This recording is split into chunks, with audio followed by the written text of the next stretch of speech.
தக்காளி என்பது நம் தினசரி உணவுகளில் பயன்படும் ஒரு முக்கியமான காய்கறி. தக்காளியின் தமிழ் பெயர் சிவப்பிலி.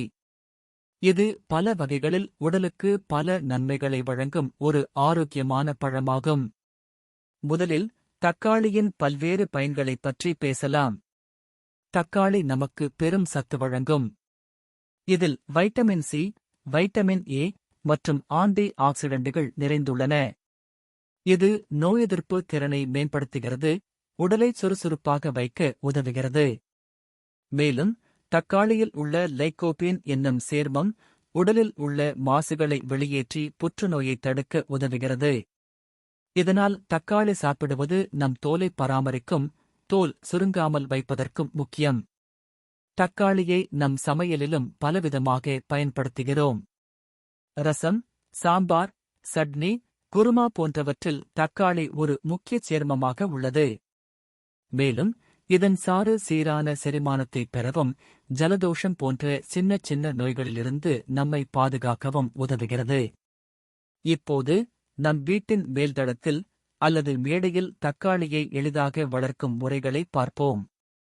வீட்டில் மண் இல்லாத நிலையில் கூட கூடை அல்லது தொட்டிகளில் தக்காளியை வளர்க்கலாம். கூடை தேர்வு: முதலில் தக்காளி செடிக்கு ஆழமான 12 இன்ச்சு கொண்ட ஒரு சிறிய நெறியிலான கூடை தேர்வு செய்யுங்கள். தக்காளி செடிக்கு ஆழமாக வேர் வளர்ச்சியை தரும் கூடை மிகவும் அவசியம். சிறந்த மண் கலவை: தக்காளி செடிகளுக்கு சீராக நீர் வடிகும் மண்மிசை அவசியம். நன்கு வடிகடும் மண்மிலவை பயன்படுத்த வேண்டும், அதனுடன் சாணம் அல்லது பசுந்தழை கலவையை சேர்க்கலாம். சூரிய ஒளி: தக்காளி செடிகளுக்கு நாள் ஒன்றுக்கு குறைந்தது 6 மணி நேரம் நேரடி சூரிய ஒளி தேவைப்படுகிறது. மேல்தளத்தில் இது மிக முக்கியம், எனவே போதுமான சூரிய ஒளி கிடைப்பதை உறுதி செய்யுங்கள். நீர்ப்பாய்ச்சி: தக்காளி செடிகள் மிதமான நீர் தேவைப்படுகின்றன. ஆனால் நீர் தேங்கக்கூடாது. தண்ணீரை கொடுக்கும் போது மிதமாகவும் சீராகவும் கொடுக்க வேண்டும், குறிப்பாக வெப்பமான நாட்களில். உரங்கள்: தக்காளி செடிகளுக்கு நல்ல ஊட்டச்சத்து அவசியம். மாதத்திற்கு ஒருமுறை இயற்கை உரங்களை பயன்படுத்துவது தக்காளி செடிகளின் செழுமையையும் அதன் பழங்களின் நிறத்தை மேம்படுத்தும். இலைகள் மற்றும் பழ பராமரிப்பு: தக்காளி செடிகளில் அதிக இலைகளை வைத்துவிடாதீர்கள்.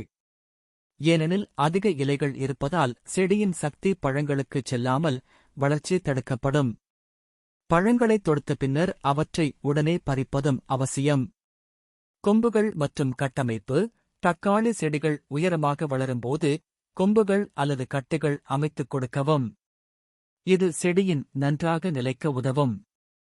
பூச்சிக்கொல்லிகள் மற்றும் பாதுகாப்பு: தக்காளி செடிகளை பூச்சிகளிலிருந்து பாதுகாக்க தண்ணீரில் கலந்த இயற்கை பூச்சிக்கொல்லி பயன்படுத்தலாம்.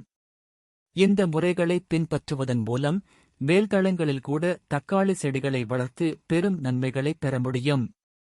இவை ஆரோக்கியமானதும் சுவை மிகுந்ததுமான தக்காளி பழங்களையும் தரும். இது வீட்டிற்கே சுத்தமான உணவை பெறவும் இயற்கை வளங்களை சிறப்பாக பயன்படுத்தவும் உதவும்.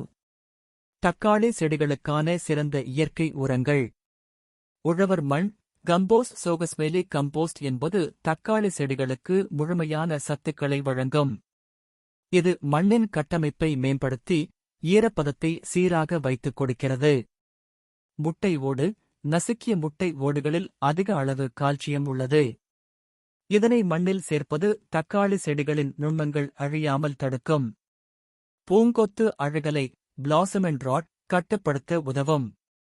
மீன் கரைசல் ஃபிஷ் எமில்ஷன். சோகஸ்மெலி மீன் கரைசல் ஒரு விரைவாக செயல்படும் திரவ உரமாகும். இதில் அதிக நைட்ரஜன் உள்ளது. இது செடியின் பருவ வளர்ச்சியை ஊக்குவிக்கும்.